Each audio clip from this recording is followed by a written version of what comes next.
Il est des hommes célèbres dont la célébrité s'affecte d'un signe négatif. Ce sont des repoussoirs. La mémoire humaine les a sauvés de l'oubli uniquement pour en faire des antimodèles, ou plutôt, car l'envie de les imiter ne vient à personne, des épouvantails. Henri-Frédéric Amiel est de ceux-là. Bourgeois de Genève, il naît dans cette ville en 1821, soit la même année que Flaubert et Baudelaire. Il représente la contribution suisse à cette génération littéraire.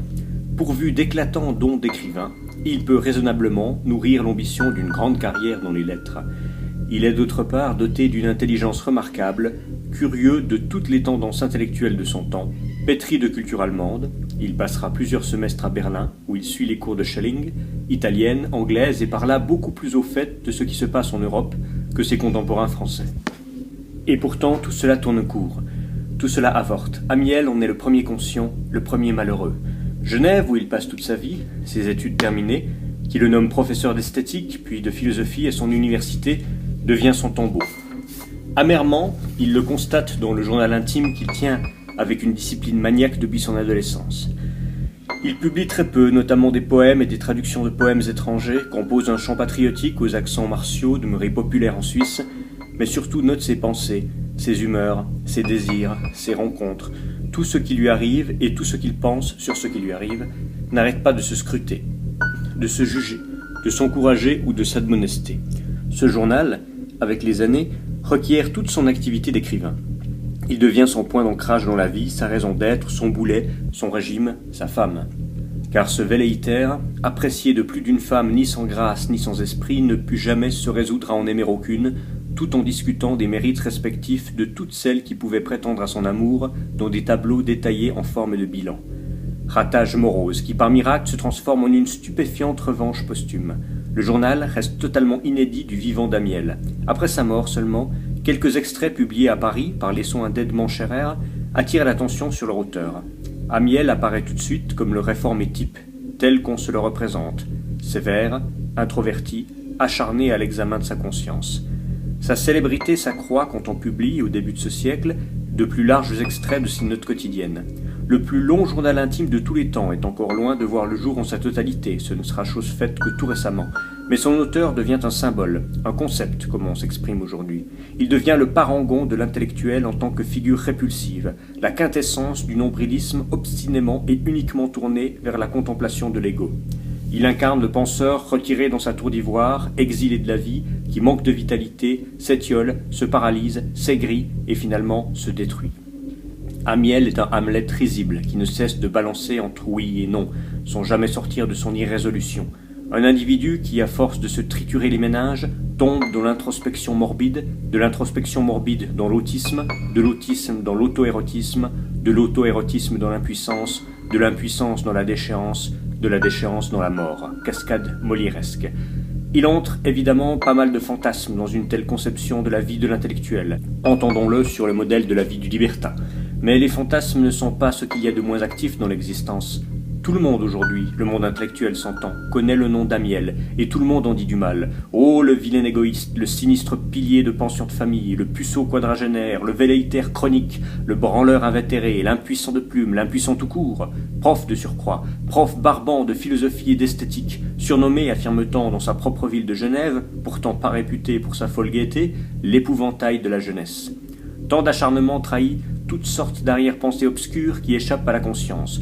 Ce n'est pas moi qui ressemble à ce type, semble s'écrier, entre les lignes, le moindre de ses commentateurs. Ce qu'il faut traduire par cette prière anxieuse, « Seigneur, que je ne sois pas comme cet homme ».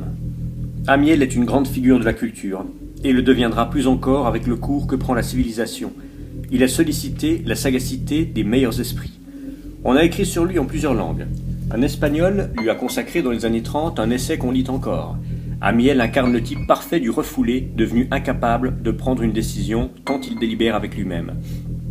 Il est le secondaire par excellence, avec ce que cela comporte d'éloignement des instincts, d'appauvrissement de l'existence pulsionnelle primaire.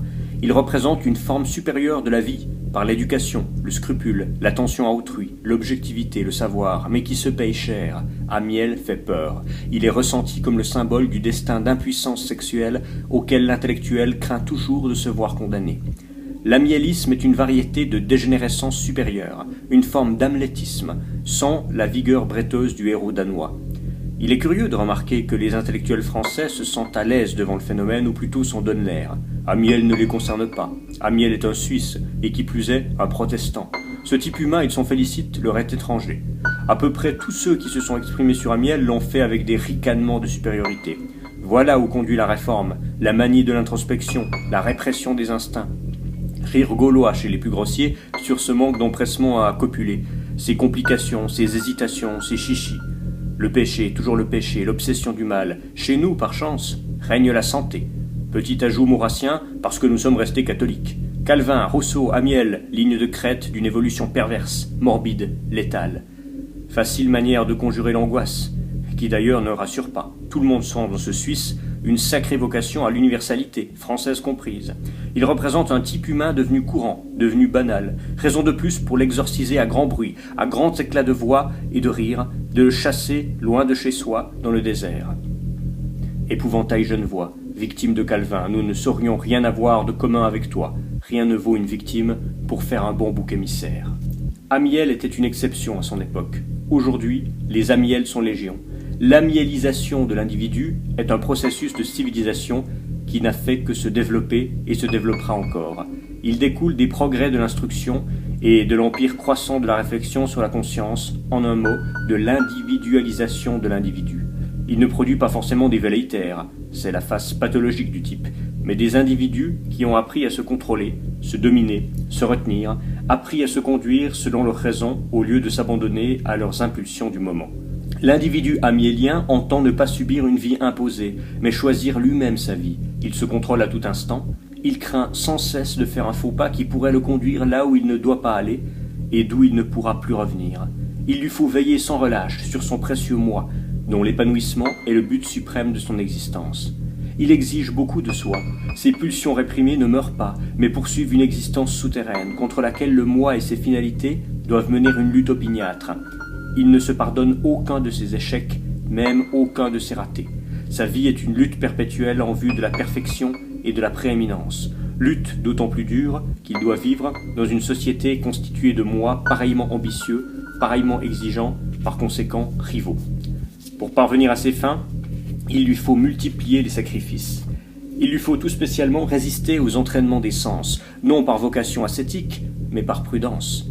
L'individu amiélien est un ascète forcé qui par ailleurs s'en veut et se méprise d'être un ascète. Il serait volontiers un débauché, s'il pouvait le devenir, sans nuire à son ambition principale, la réussite de son moi. Il sécrète même, dans la mesure où la société dite développée est sa création collective, un environnement où la titillation sexuelle est permanente, la valorisation de l'hédonisme omniprésente, mais il lui faut dire non à tout cela. Et il dit non en effet. L'individu amiélien a peu de relations sexuelles avec peu de partenaires. Il fait peu d'enfants aussi. L'Europe de cette fin de siècle est à son image. Plus que ses prédécesseurs, il s'offre au chant des sirènes de l'excitation érotique, mais s'attache à un mât pour ne pas y succomber. En même temps, il se méprise de ne savoir être qu'en refoulé. Il rêve de se convertir à une liberté pulsionnelle qui le délivrerait de sa rétention morose, mais en serait-il encore capable ? Les plis sont pris, bien pris, pris pour toujours. Il ne lui reste qu'à accuser l'esprit petit bourgeois, la religion chrétienne, le système capitaliste qui ont contribué à faire de lui ce qu'il est devenu, à s'en prendre à une forme de vie marquée par ce que la pensée freudienne nous a appris à nommer castration. Cette lecture était extraite du livre « La Suisse, avenir de l'Europe » de Georges Arès, paru en 1997 aux éditions Gallimard.